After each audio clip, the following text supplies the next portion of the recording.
Assalamu alaikum, everyone. Welcome to our fifth Ramadan Pioneer Series session for this year. For those who don't know Pioneer Series, it's an initiative by the Dubai Future Academy, which is the capacity building arm of Dubai Future Foundation. I'm also delighted to welcome Paul Saffo, who is joining us today from San Francisco. Paul is, for those who don't know him very well, Paul is a forecaster with over 20 years of experience in exploring the dynamics of large-scale change. He is a professor at Stanford University. He teaches forecasting. He is also chairing the Future Studies and Forecasting track at Singularity University. Paul also is a non-resident senior fellow at the Atlantic Council and a fellow of the Royal Swedish Academy of Engineering Sciences. He serves in a variety of non-for-profit organizations, such as the Bay Area Council Economic Institute. Paul's essays have appeared in a wide range of publications, such as Harvard Business Review, the New York Times, the Washington Post, etc. Today, Paul is gonna talk about, today Paul is gonna talk about how to think like a civilization. But before I hand it over to Paul, I'd like to let you know if you would like to raise your questions, there is a Q&A button below. Please feel free to share your questions there. Also, there is a place where you can raise your hand if you would like to speak and raise your voice to Paul. But we prefer to do this towards the end of the session to ensure we finish the presentation and we have enough time to answer the questions.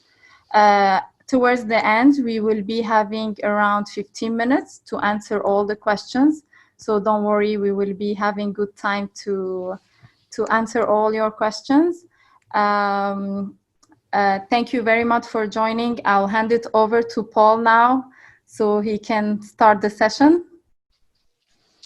Great. Thanks, Nour and Asma. Thank you for inviting me. And also what's wonderful about this was, as we were talking about doing this, it was a great opportunity for me to try and talk about something new that I haven't exactly talked about before. It's something I've been thinking about, and hence the title, How to Think Like a Civilization. And it really takes off from the current crisis with the virus is what's on the other side of this. And the temptation is to think about everything tactically. But my advice as a forecaster is the best thing is to stand back and take a big picture look at this, and particularly keeping in mind what's the role of Dubai and the Emirates in forging what comes after all this. Now, first, some context. This is where I live. Like you all, I also live in a city-state. It's called the San Francisco Bay Area. If we were a separate nation, we would have the world's 18th largest economy, about 500 billion GDP.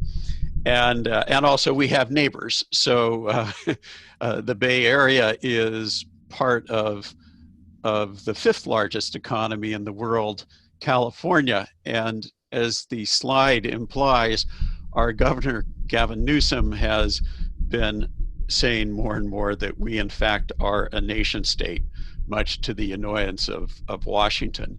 But he's got a point. In a sense, California is not unlike the UAE in that it is an aggregation of cities, of major urban areas.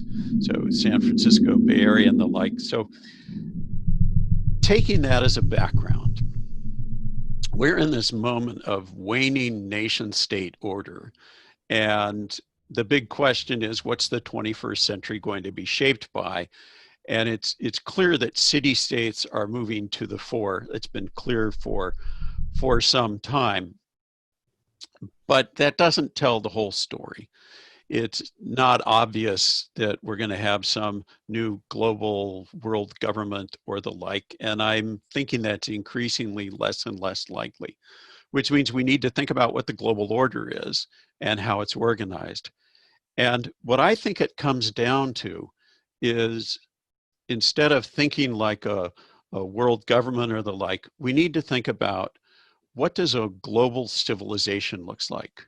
And Albert Schweitzer, back in the 1920s, described civilization as the sum of all progress made by humankind in every sphere of action. And I think that's a good place to start, and contrasts what a civilization is versus what a state is. Nations and states are ultimately concerned with the notion of territory. Civilization is concerned with culture and with time. And culture and time feel to me like the right frame to understand what is going on and how to tackle the global challenges that we're facing today. Because of course, the current pandemic is just the first of the many challenges to come in the next century. So let me dwell on that notion of civilization a little bit more here. The origin of the word itself is interesting, from the Latin civilis, same root basically as citizen, and civitas, city or city-state. Quite simply put, cities were the source of civilization. And in my opinion, I think they're now going to become the source of renewal in the 21st century as we re-identify ourselves around what the planet is. And this picture, by the way, was the latest from NASA. And I think it nicely captures the notion that what we know already, but we seem to forget every time there's a political or geopolitical tangle. So what I want to do is share with you a tool that is at once a tool and a perspective for understanding this issue. It's called pace layers. It was developed by a good friend of mine, Stuart Brand, way back in the 1990s, and we've talked about it over the years. And it's a very simple concept, that everything that exists today exists because it's an intersection of fast and slow processes. Think about the building that you're sitting in. The thing that changes most quickly is who is in a room and who's in a meeting. A little more slow than that is the arrangement of the furniture in the room. Slower than that, the art on the walls. The building itself is there for probably 40 or 50 years. And of course, the property lines don't change. And the origins of this pace layer model actually do come from architecture, that everything that exists in the present exists as an intersection of fast and slow processes. So now let's apply that same notion to the notion of civilization. Up at the top, fashion changes rapidly and unpredictably. You know, it's week by week, it seems. Commerce lives quarter by quarter or year by year. Infrastructure, slower yet, runs for about 50 years, in typical building, 50 to 70 years. Governance, slower than that, tends to change every couple of hundred years if we're lucky. Culture, slower yet. And then, of course, nature moves in a very slow and stately pace. So that's the first rule of the pace layers, that the upper layers move fast and the lower layers move more slowly. And change up top sinks downwards and has impacts at the bottom. But what it turns out with this is there's another aspect, and that is upper layers, because they move quickly, get all the attention. But lower layers actually have the power, and very often in the middle of a conversation about some fast-moving trend, it turns out that it's the lower layer that is actually determining the result. So let me share an innovation story. Innovation itself is a conversation across the pace layers, but go all the way back to the late 1890s And at the time, there was a deep conversation about so-called horseless carriages. Everybody could see that the future was horseless carriages, but there was an argument among innovators. What would be the vehicle that we would build? Henry Ford actually originally proposed that we would use ethanol in 1896, that farmers would grow crops, we would turn it to ethanol, they would use the ethanol to power their farm equipment, and it would yield a wonderful urban city-rural relationship. Edison, not surprisingly, proposed the electric bus, and in the end, we ended up with gasoline in 1908. And it's really interesting because at the time, everybody knew that gasoline was a very efficient source of power, but everybody assumed that in fact, it was very scarce. At the time, it was called rock oil, and Henry Ford knew that rock oil was better, but it was scarce. The first oil well drilled in Titusville, Pennsylvania, had dramatic effects, but it ran out of oil in less than 4 years. So they said, great, there's no oil, we're going to have to use ethanol. Well, it turned out, as the debate was going back and forth, is it going to be ethanol? Is it going to be gasoline? Is it going to be electric? Turns out the debate was actually settled much, much earlier. In fact, it was settled way back in the mid-Jurassic, but they didn't know it until 1901, when in Spindletop, Texas, the Lucas Gusher came in. This was a well that put out 100,000 barrels a day for 9 days nonstop. And all of a sudden, the debate was closed because everybody realized that oil was not scarce, it was abundant. The price of oil plummeted to 3 cents a barrel, and the result was Henry Ford pivoted and built the Model T and said, forget ethanol, forget the farmers, we're going with this stuff that's in the ground. The lesson is this: the fastest innovations are often profoundly shaped by the deepest layers in this pace layer model. Fast gets attention, but slow has the power. If you want to have deep, lasting change, even if you're working way up at the highest levels of change, that things change as fast, look down for the things that are much deeper, because that may hold the answer and may hold the power. Now, the other aspect of pace layers is an inverse order. When the lower layers move faster than the upper layers, this is what we call revolutions from time to time, that something happens down below and bubbles up and starts affecting the upper layers. A case for us here in the Western Hemisphere is climate migrants coming up from Central America to the United States. We have this change down at the nature level, climate change, and it's working its way upwards. It's affecting and disrupting culture, and of course it's disrupting governance. So we have our government trying to build a wall across our southern border as a result. That's an unhappy example of something at a lower layer moving more quickly. A happier example, and one from the innovation world, is Tim Berners-Lee and his famous memo in March 1989 proposing the World Wide Web. That this was a case where a fundamental shift in infrastructure had a deeply disruptive effect on commerce and fashion and our entire everyday life. And people paid no attention to it. 100 years from now, when we look back on 1989, people will ask, well, what was the most important thing in 1989? There are a couple of other things going on, like the fall of the Berlin Wall. But in fact, I think that when we look back 100 years from now, people will hardly remember the Berlin Wall.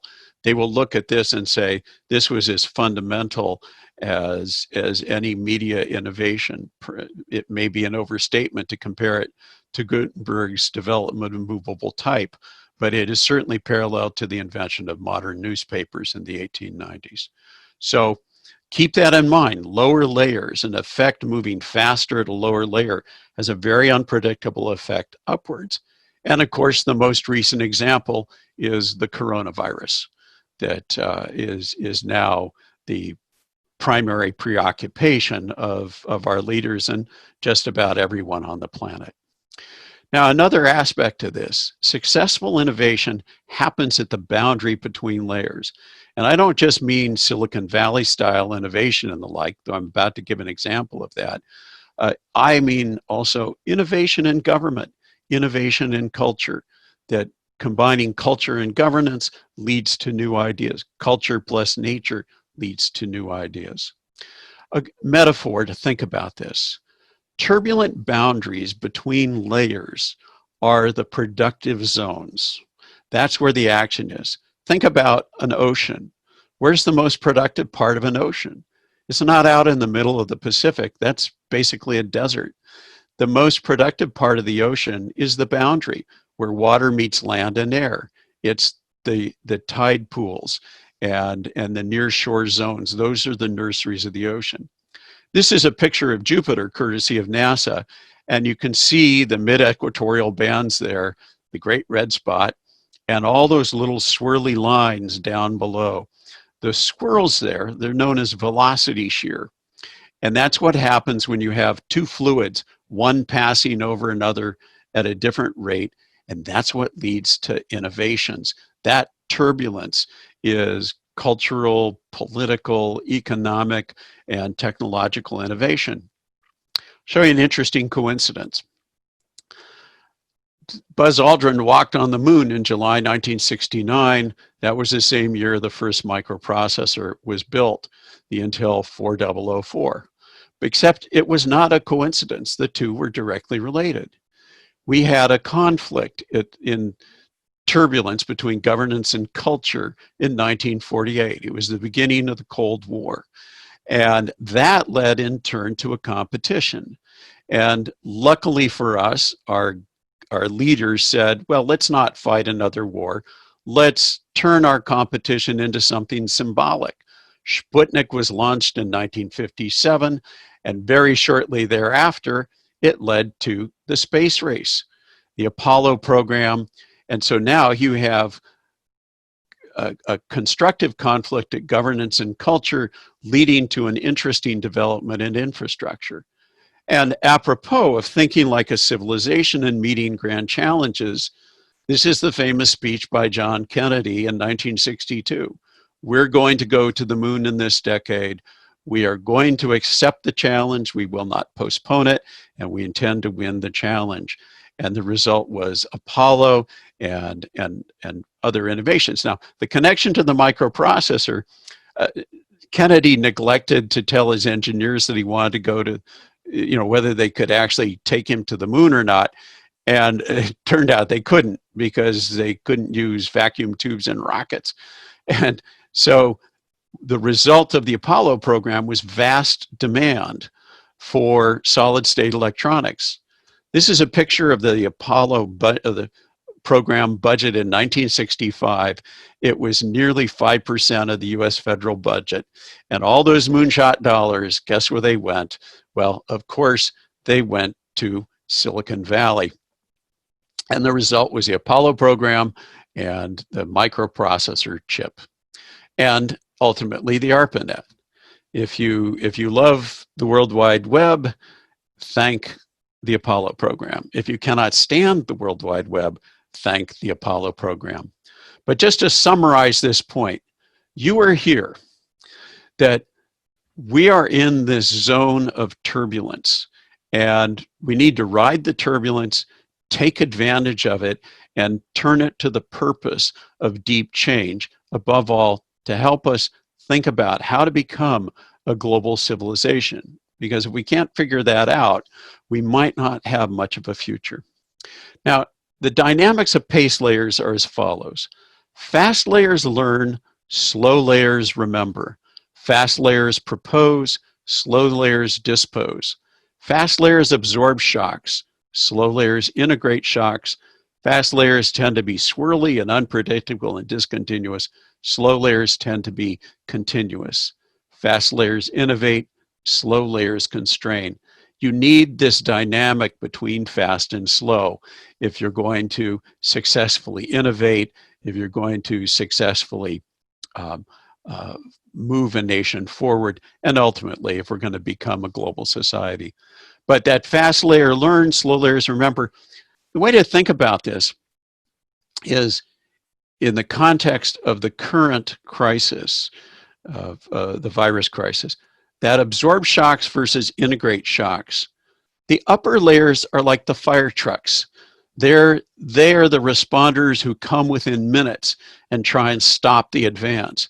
The lower layers are like architects who say, let's design our buildings and our societies to be more resilient to threats and unexpected surprises. And a successful civilization has a combination of people who drive fire trucks and people who are architects. Now, here's some principles for civilization builders. Think long, think deep, think outside the layer. That no problem is ever solved within the same context of the layer that the problem emerges in. The virus emerged out of the nature layer and bumped up into infrastructure and the like. We're not going to solve it inside either one of those layers. The answer is going to have to come out of other layers. And above all, think deep. Think about the hidden part that no one's thinking about. And if I had to pick at this moment in time, the single most important layer to contemplate, that would be the culture layer. If you think about it, in the current crisis, everybody's thinking about nature and virus response, governance. I don't think I'm sharing any secrets here to say that, in my opinion, this crisis, this epidemic is a political epidemic. It's not an epidemiological epidemic. There is no reason this virus should have become a global pandemic. It only became a global pandemic because of the failures of leaders, particularly in two countries. A failure of leadership in China, and then matched only by a spectacular failure of leadership here in the United States. And we're tackling infrastructure and commerce. We even have art around this. But have you heard anyone really talk about culture in the context of the virus response? And more deeply, culture in the context of forming civilizations. What I have seen in the past is this: lower layers become sources of renewal. Think back to April 2019, almost exactly a year ago, when the Cathedral of Notre Dame burned in Paris. And it was a terrible tragedy. And what's so fascinating is this deep conversation now about building Notre Dame. And it's not a religious event, it's a cultural event. That the number of Catholics in France continues to drop, and only a tiny minority of the French actually still practice the Catholic faith. But as a symbol of French culture and cultural solidarity, Notre Dame is hugely important. And that tragedy actually pulled people together. And that's what happens when culture works. It pulls people together. That implies a solid foundation for civilization. A tragedy that splits people apart is a sign of an unhealthy society. So in my opinion, and I know I'm flying very low and fast over this because I want to just offer some initial thoughts for the conversation to follow. But the lesson is that culture really matters. And of all these layers, in my opinion, culture is the one that we pay the least attention to, and the one that we better pay more attention to, or we're going to be in trouble. And I think we can reduce culture down to one specific aspect when it comes to thinking about how to build a 21st century civilization. And the concept is social cohesion. What Ibn Khaldun, of course, identified 600 years ago with Asabiya, that we live in an age where we need to think about how do we build social cohesion. Moreover, social cohesion in a time when our new electronic digital media are forcing everybody to see their differences rather than their commonalities. And I think back that, the essential argument of Ibn Khaldun, who incidentally was quite a remarkable individual. One could, scholar, social scientist, historian, and of course his work, the Muqaddimah, has had enormous influence over the centuries. He observed in the Muqaddimah that asabiya is cyclical and directly related to the rise and fall of civilizations. So my idea is most certainly not new. I'm just picking up on what he said 600 years ago. He observed also that asabiya is strongest at the start of a civilization, but then declines as civilization advances until eventually another more compelling notion of asabiya eventually takes its place to help establish a different civilization. I would argue that the shift today, and if he were among us, I think he would agree, the shift today is how do we create an asabiya that is a global asabiya and not one that is defined by being different from other notions of social cohesion. The bottom line is we live in an age of civilizational challenges that the pandemic has demonstrated, as if we needed a reminder, that problems have no borders anymore. It is one very small planet, and the smallest of events in a town in China can affect the entire rest of the world. We live in an age of civilizational challenges. It is time for us to start acting like a global civilization. And I'll give you a couple of examples. So here's a global challenge. This is the latest carbon dioxide concentration chart. I just pulled it down yesterday. And we're way over there on the right at the top of the arrow. And you look at this and you say, well, obviously this is not good news. And obviously something's going on with the climate. The only reason we even have this data is because one researcher named Charles Keeling in the 1950s said, I think it would be a good idea to start measuring partial pressures of atmospheric gases. And the small chart here is the latest reading on the 27th, and this goes back to 6 months. We're at 416 parts per million. That is very bad news. But we're still having a debate over climate. Imagine, however, how much harder this debate would be if Charles Keeling had not thought deeply outside the layers and paid attention, that we would really be in trouble. We need more civilization thinkers like this. And this, of course, is the latest concentration of carbon dioxide. This is a moment where we live in an age of civilizational challenges. If we're going to meet those challenges, it's going to really come down, in my opinion, to cities and city-states stepping up to meet the challenge. I'll close with one last story that I think illustrates the power of long-term thinking across pace layers. This is a picture of New College, Oxford. It was founded in 1379.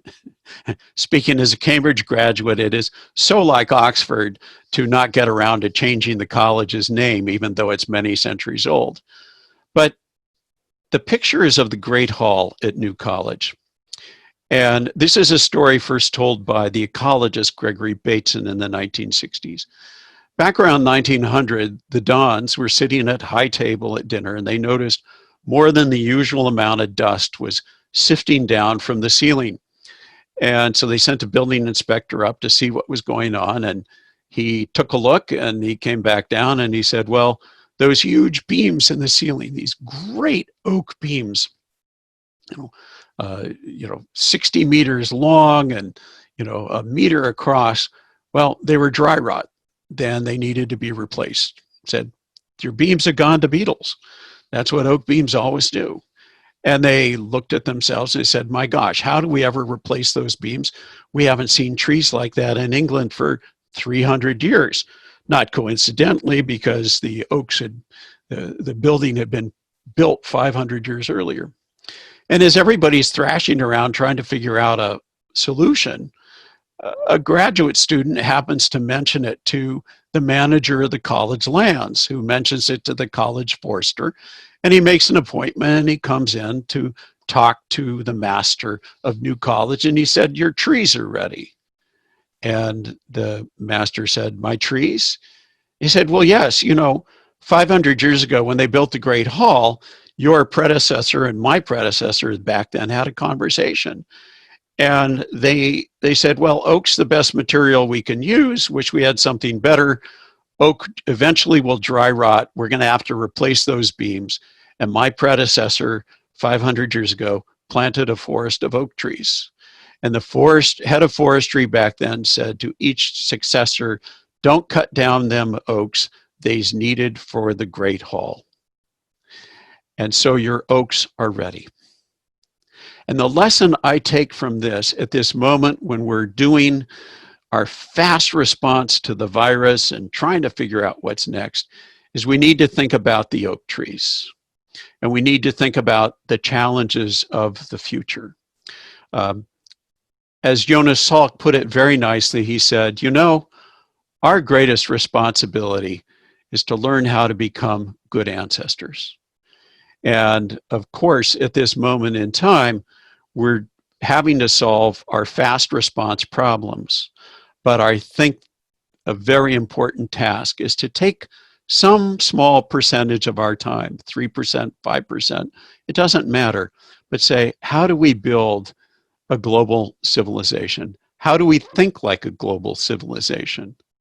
In effect, to say, take 3%, 5% of our time as an insurance policy to plant some oak trees. To plant some oak trees, the shade of which we will never, ever sit under. But perhaps, just perhaps, our grandchildren or our great-grandchildren or our great-great-grandchildren will sit in the shade of those trees and thank us for having the wisdom and the foresight to think like a civilization and do so. And Nour, I will stop at that point. We can go to discussion. Thank you, Paul. I have an interesting question from Juma Al-Arami. Juma, would you like to raise your voice if you like to talk? Or I can just ask the question. I'm seeing here, what's the definition of a good society? Yes. It's a very provocative question.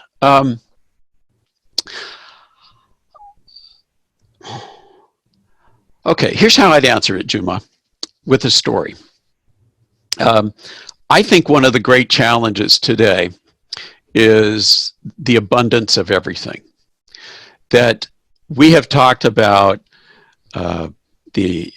technology has made food more abundant. We're surrounded by abundance. Well, the challenge of that is that we're here because our ancestors were good at overcoming scarcity. And scarcity means you hang on to things and you're very careful about sharing. That the biggest problem today is carrying scarcity thinking into an age of abundance. And that's what increases social inequality and the like. And so I think a good society is a society that thinks about creating a moral economy that recognizes give and take and recognizes that we have enough to go all the way around. Thank you very much, Paul. Juma, if you like to elaborate on that questions, I would like to mention that Juma is participating from Oman. Thank you for your question. I hope we answered what you wanted to ask. We also have another question from Ben Fall. He's asking which governments have responded in the most human and understanding way. Thank you, Ben, for your questions. I was actually just sending a private answer to another question. Could you repeat the question? Yeah. Which governments have responded in the most human and understanding way? I believe in the situation, in the current situation.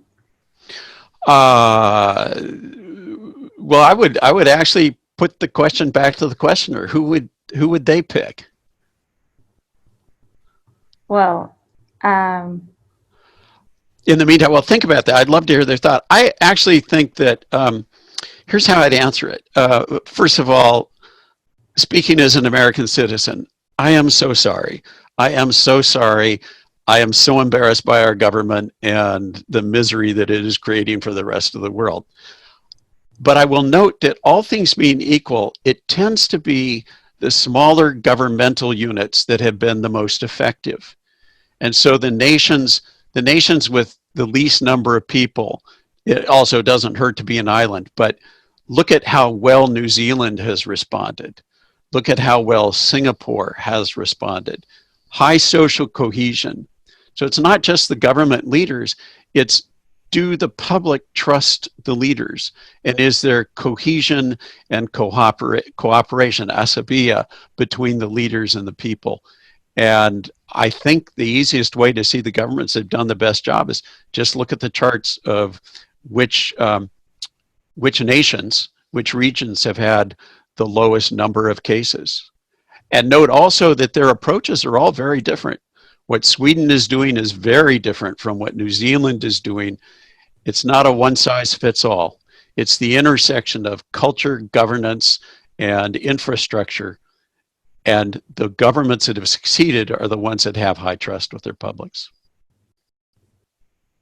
Yeah. Thank you, Paul. Another question here. How this applies to education, specifically with current COVID-19, the situation. This is from Nafla Al-Adderi.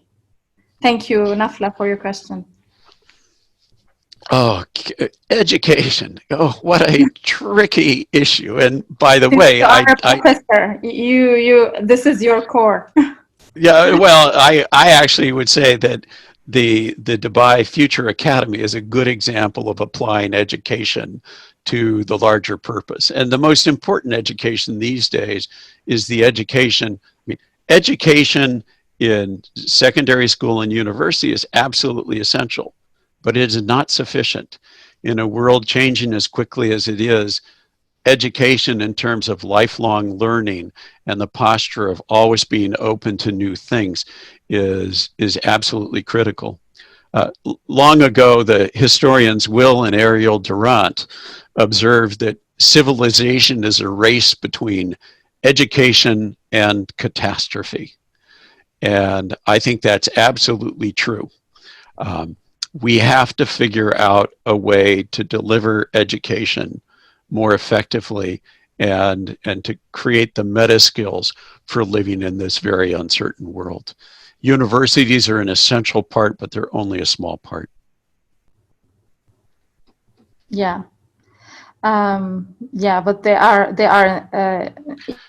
take an important Nour, I want to do a shout out to Wafa Nasser, who observed that it might just be a coincidence, but all things being equal, it seems that the governments led by women have done a better job than the governments led by men, and she is absolutely right.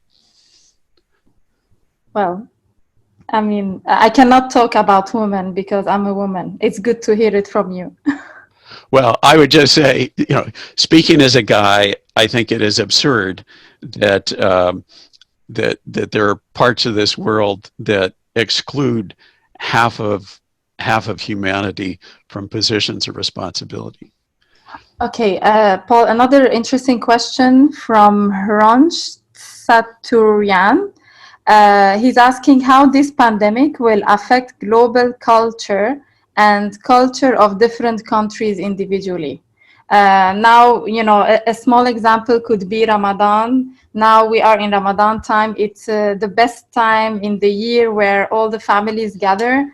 Sadly, because of the pandemic, families are unable to gather. So what do you think about this? How this will affect cultures in the countries? I think that's, first of all, that's a wonderful question to talk over dinner when everybody gathers again, in person or virtually. I think the virus itself, this too will pass, but as the question implies, the world will be a different place. Think about something as simple as the cultural greeting. When you see someone, how do you greet them? In the United States, we, of course, shake hands, or at least we used to shake hands. And what's really amusing about that is now everyone's trying to figure out what they're supposed to do. Back in 2003 with SARS, everybody bumped elbows. That doesn't seem to be catching on this time. We're on the Pacific Rim, so a Japanese gasho would be one possibility, or a namaste would be there. Me, being in Silicon Valley, I'm not a big science fiction fan, but I'm a big advocate of the Vulcan live long and prosper greeting. So that's a case of cultural change. How do we do that differently? Because, of course, a handshake, European tradition, the handshake came about, interesting trivia, because you would shake with your sword hand. And it meant your hand was occupied, so you couldn't pull out a sword and catch someone. So we're going to have a whole bunch of fun little new cultural twists coming out of this for sure. Thank you, Paul. I would like to welcome His Excellency Omar Al-Ulama, Minister of AI, who joined us. Also, His Excellency Khanfan Bilhol, who is the CEO of Dubai Future Foundation. His Excellency Omar would like to ask a question. If you like to raise your voice. Thank you, Professor, for the wonderful talk. Honestly, it was very insightful and intriguing, and an eye-opener in many ways. Thank you for the insight, and as well for really sharing everything that you have with us today. I learned a lot personally, so I know that I'm speaking on behalf of all of the people that are on this session online, and I'd like to thank you on behalf of all of them. My question is, civilization is linked to the economic structure to some degree. I don't know if you would agree on that. Do you think that we need to look back and, for example, review our economic structures? Because as we know right now, based on the current crises that are happening that are, let's say, a result of the COVID crisis, so the economic recession that we're going to see and the unemployment issues, etc., do you think we need to invent a new economic structure or a new financial structure for the world? And how would culture play into that as well? Thank you for answering that question. Boy, I just love that question. And of course, you've asked one of those questions. It's very hard to answer. But let me offer some inputs. First of all, the area you're responsible for, AI and digital technology, is absolutely crucial for the next economy. It was Winston Churchill who said, the empires of the future are the empires of the mind. And we've moved from, and I'm stating something that you, of course, know well and everybody else knows well, we're moving from a resource-based economy to a knowledge-based economy, as Peter Drucker said long ago. To me, we now need to drill down one step further, and we're working on a project around this at our Center for Advanced Study at Stanford around the notion of what is called the moral economy. And as you know, the concept, but to share with others, E.P. Thompson in the late 1800s defined the notion of the moral economy as an economy defined by relationships. Economies are conversations. And how do you make sure that conversation goes on in a fair and sustainable way? And I'm very hopeful that out of this crisis will come the decision to build a new global moral economy. We've had moral economies in the past, but they only happen because people fight for it and workers demand their rights and the like. And the last moral economy began to erode in the early 1980s with Reaganism and Thatcherism. And now a lot of what we've seen, the effects of this virus, is the logical extreme of supply side economics gone wrong. For all of a sudden, people are invoking Keynes again. And so I think somewhere out there is someone developing a new idea that in about 20 years is going to get them a free dinner at the Stockholm City Hall when they win the Nobel Prize. And we just got to find that person. But I think it's going to be around the idea of the moral economy. And above all, an economy where artificial intelligences are very much part of the process. Thank you for that. I'm sure you know this very well, and potentially many of the participants as well. Artificial intelligence does raise a lot of questions with regards to people's moral compasses, the ethical dilemma as well behind it. So I'm glad that we're thinking on the same lines.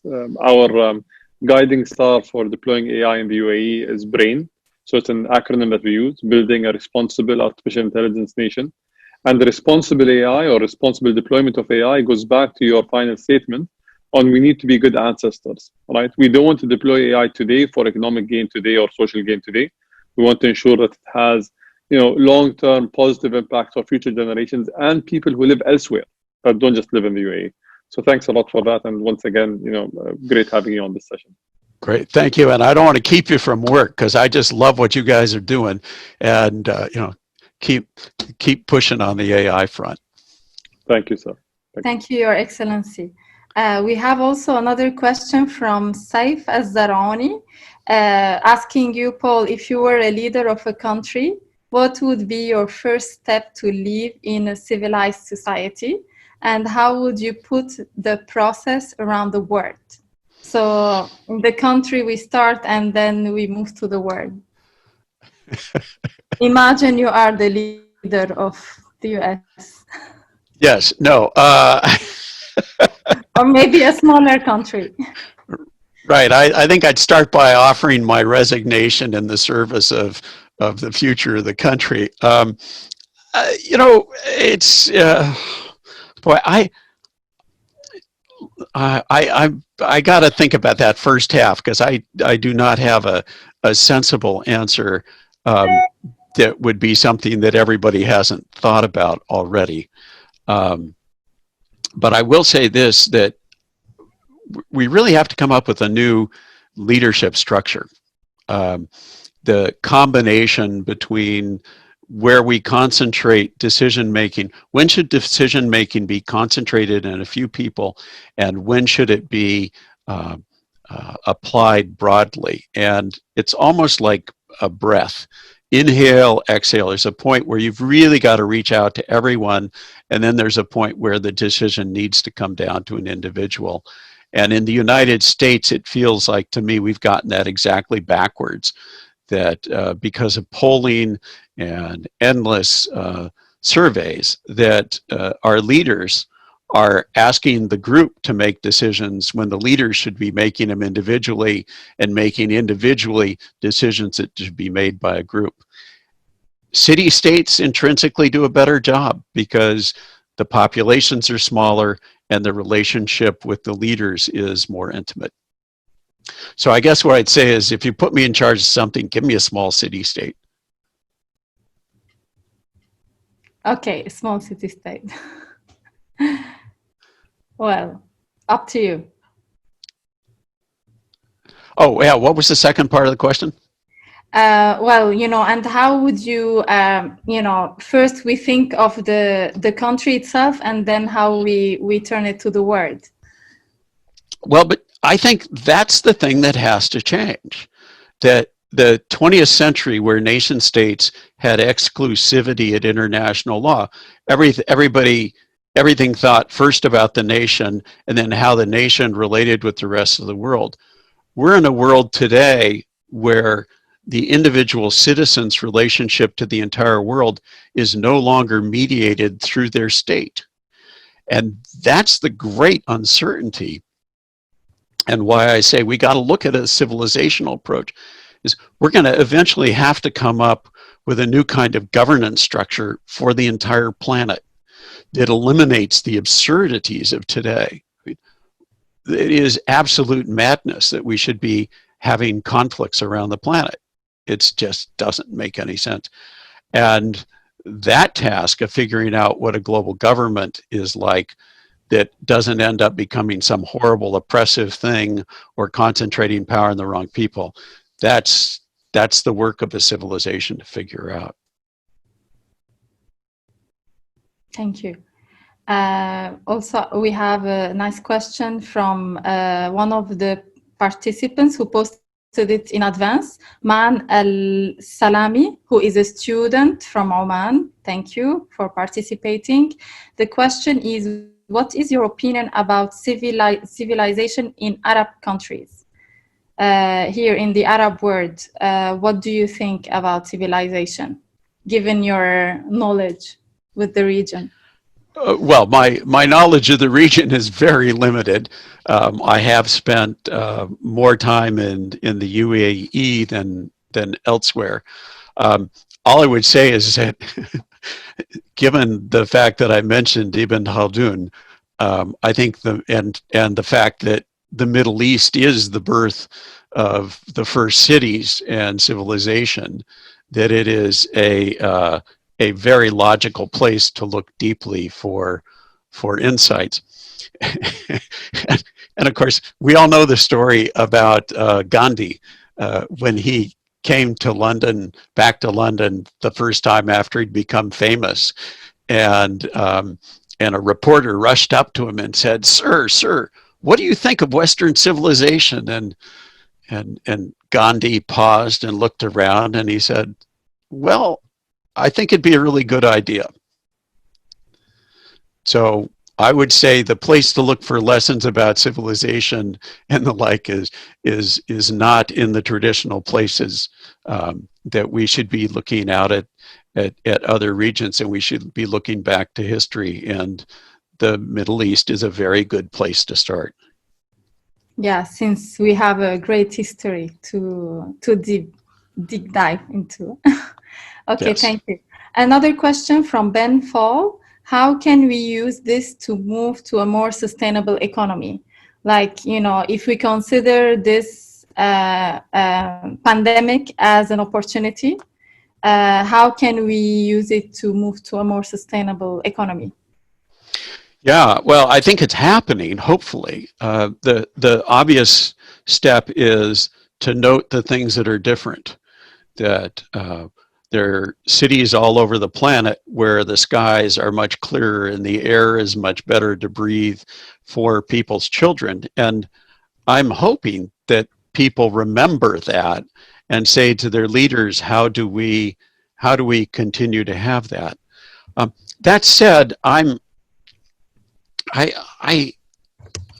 love the word sustainable, but I also see it as kind of a bleak vision, that we need to figure out how to rephrase sustainability, because sustainability sort of implies that you're hanging by your fingernails on the edge of a building. You don't want to drop down further. And I don't want to, I mean, that's clearly parts of the environment, but we need a word beyond sustainability. How do we thrive? How do we make peace with nature and cooperation? And so I think it may be that we need to figure out a new vocabulary in order to make sustainability stick. We need to change the definition, maybe. Thank you. Okay, you mentioned that you have a story you would like to share with us. Yeah, so I think we're sort of at the end here, right? Yeah. Just a couple of minutes. So I just leave everybody with a parable, and it's a parable that has been told across time and in many, many cultures, including across the Middle East. In China, it's the tale of the long chopsticks, and in Europe, it's the tale of the long spoons. But I think it's a parable that helps frame this question of how do we think like a civilization. So forgive me for repeating the story that I think everybody has heard at one time or another. But as it was told in Europe, a very pious man, a philosopher, dies and he goes to heaven, and he arrives at the gates of heaven, and St. Peter says, welcome. And we know you're a philosopher and you've wondered about the meaning of life and cooperation and all of these things, and what's the difference between heaven and hell. And so we're going to let you do something we don't normally do. And that is, you're welcome in heaven, but if you want to go down and visit hell quickly, and then compare the two, you're welcome to do so. And so the philosopher says, thank you, I've wanted to answer this question. He goes down to hell and he arrives, and it is nothing like what the philosopher expected. It is not fire and brimstone and Satan frozen in ice at the lowest layers. It is this beautiful banquet room with beautiful music and tables loaded with marvelous food and the like.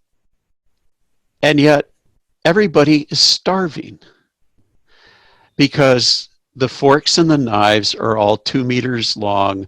And when people pick them up, they can't put them to their mouth. And he thinks, my gosh, this is a worse hell than I could ever imagine. I got to get out of here. Goes scooting straight back up to heaven, rushes past St. Peter through the pearly gates and arrives and stops in astonishment. And it's exactly the same scene, the same banquet hall, the same vast, wonderful food, the same music, and the same 2 meter long knives and forks and spoons. And yet, everybody is happy and well fed. And he pauses and he thinks, how can that be? And it turns out the reason is in heaven, everyone has learned to feed each other. And isn't that really at the end of the day what we all have to do, is to learn how to cooperate, learn how to share the abundance, and at the end of the day, feed each other emotionally and spiritually and build a new civilization. Thank you very much, Paul. That's really nurturing. And yeah, I think the world need more collaboration and more empathy. Yes, empathy is a wonderful word. Thank you. Thank you very much for the wonderful session. Thank you everyone for joining. I'd like to thank His Excellency Khalfan Belhol, who is the CEO of GFF, who was with us as well, and His Excellency Omar Ulama, and also all the participants. Apologize for the ones who we couldn't answer their questions. We received loads of questions. We tried to answer as much as we can. Please don't forget to fill out the survey that we will be sharing with you shortly. We hope you enjoyed the session, and thank you very much for your participation. We look forward to seeing you in our next session. Thank you very much, Paul. Thank you.